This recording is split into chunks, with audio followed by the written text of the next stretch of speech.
Ahmedabad heavy વીજ line પ્રોજેક્ટના વળતરને લઈ ખેડૂતોમાં નારાજગી વ્યાપી છે। મોરબીના હળવદ તાલુકાના ખેડૂતોએ મામલતદાર કચેરીમાં વધુ વળતર માટે માંગ કરી છે, તો પ્રોજેક્ટ અંતર્ગત સંપાદિત જમીનોના વળતરમાં વીજ કંપની તરફ ₹979 પ્રતિ ચોરસ મીટર વળતર આપવા તૈયારી બનાવી છે।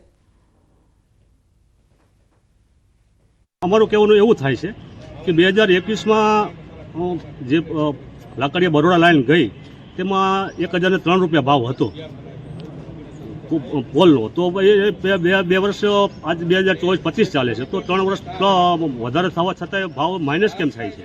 કંપની એને છે જગ્યાએ થાંભલોમાં જેટલા જગ્યા રોકાય છે થાંભલાની જગ્યા રોકાવાની, જેટલી વાયરની જગ્યા રોકાય છે એટલી વાયરની જગ્યા રોકાવાની છે, એ માલ એ મટીરિયલ વાપરવાનું છે, તો ખેડૂતના ભાવમાં માઇનસ કેમ પ્લસ કેમ નહીં? અધિકારીઓ અમને સૂચન કર્યું કે તમે 650ના જીઆર કોરિડોરનો સ્વીકારી લો, પણ ખેડૂતોએ એ કોરિડોર સ્વીકાર્યો, એ વળતર સ્વીકારવા મંજૂર નથી।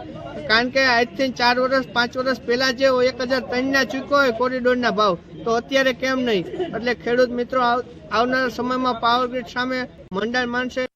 અને ખાસ કરીને સોરઠમાં મગફળીનું પુષ્કળ પ્રમાણમાં વાવેતર થાય છે અને ખેડૂતો સારા ભાવ મળશે તેવી આશાએ મગફળીનું વાવેતર કરે છે, પરંતુ છેલ્લા થોડા વર્ષોથી વરસાદની પેટર્ન બદલાઈ ગઈ છે, જેના કારણે મગફળીમાં ઝેરીલા ફૂગનું પ્રમાણ વધુ પ્રમાણમાં જોવા મળી રહ્યું છે। મગફળી ઉપડતા સમયે ખેડૂતો પાથરાનું યોગ્ય રીતે ગોઠવણ ન કરે તો અફલાટોક્સિન નામની ફૂગ આવે છે અને જે મગફળીને ખૂબ નુકસાન કરે છે અને તેને લઈ તેની નિકાસ પર અસર પણ થાય છે। આપણી મગફળી મુખ્યત્વે યુરોપના દેશોમાં એક્સપોર્ટ થાય છે, જ્યાં મગફળી રિજેક્ટ થતા ભાવ પર અસર થાય છે। ત્યારે કૃષિ વૈજ્ઞાનિકોના જણાવ્યા અનુસાર આવી ફૂગવાળી મગફળી ખાવાથી અનેક પ્રકારના અસાધ્ય રોગો પણ થાય છે।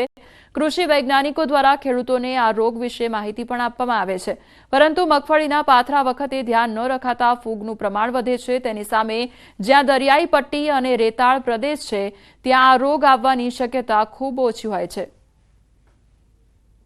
અફલાટોક્સિન એટલે કે એક એવું પ્રકારનું ઝેર છે જે મગફળીમાં એસ્પરજીલસ ફ્લેવસ નામની ફૂગનો ચેપ લાગે અને ફૂગનો ચેપ લાગવાથી એની અંદર એક ટોક્સિન એટલે કે એક પ્રકારનું ઝેર ઉત્પન્ન થાય, જેને આપણે અફલાટોક્સિન કહી શકીએ।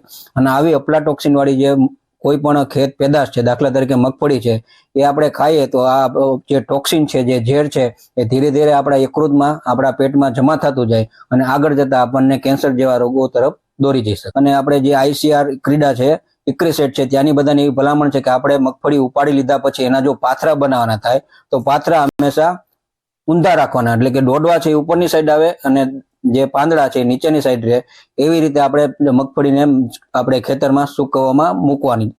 કલાકાર બાઘો ગોંડલના અક્ષર મંદિર ખાતે પહોંચ્યા અને તન્મય વેકરિયા બાઘાનું પાત્ર ભજવે છે। તન્મય વેકરિયાએ તેમના પિતા સાથે આરતી તેમજ દર્શનનો લાભ લીધો હતો। અક્ષર ડેરીની પ્રદક્ષિણા કરી સ્વામીના આશીર્વાદ મેળવ્યા હતા અને તારક મહેતાના આ કલાકારને જોઈ અન્ય ભક્તોમાં પણ ખુશીનો માહોલ જોવા મળ્યો હતો। રાજ્યમાં ફરી કાતિલ ઠંડીનો નવો રાઉન્ડ આવશે અને ઠંડીને લઈ હવામાન વિભાગની આગાહી કરવામાં આવી છે।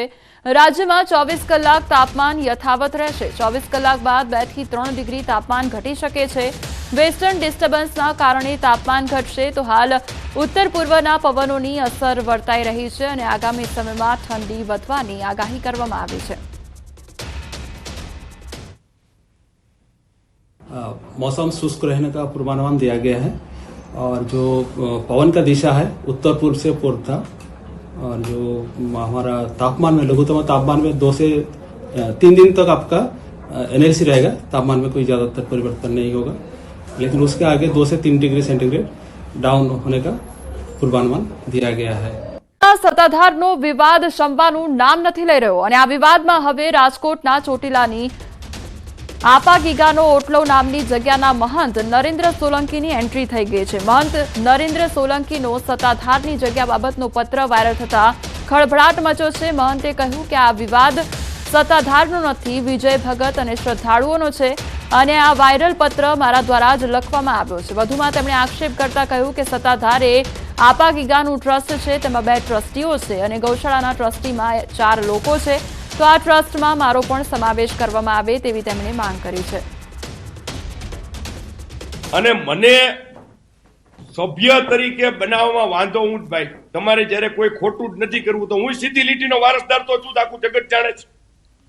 જીવરાજ બાપુનો દીકરો હું છું અને હું તો એક છું, તમે બીજા ગૌશાળામાં 4 ટ્રસ્ટીઓ છો, આમાં તમે 2 ટ્રસ્ટીઓ છો, તો મારા એકના આવવાથી એવો કઈ હું 2-1 થી તમને કાઢી નથી નાખવાનો. કાંડમાં ક્રાઇમ બ્રાન્ચના મહેસાણામાં ધામા સર્જાયા છે અને કડીના બોરીસણામાં તપાસ તેજ કરવામાં આવી છે. 17 દર્દીઓ ઉપરાંત ગ્રામજનોના નિવેદન લેવામાં આવ્યા છે. ક્રાઇમ બ્રાન્ચના પીએસઆઈ સહિત અધિકારીઓની ટીમની તપાસ હાથ ધરવામાં આવી છે. બોરીસણા ગામના મહાદેવ મંદિરમાં કેમ્પ થયો હતો અને મૃતકના પરિવારજનો અને હોસ્પિટલ લઈ જવાયેલા વ્યક્તિઓના નિવેદન લેવામાં આવ્યા છે. કેમ્પના સાક્ષી બનેલા ગ્રામજનોના પણ નિવેદન લેવામાં આવ્યા છે.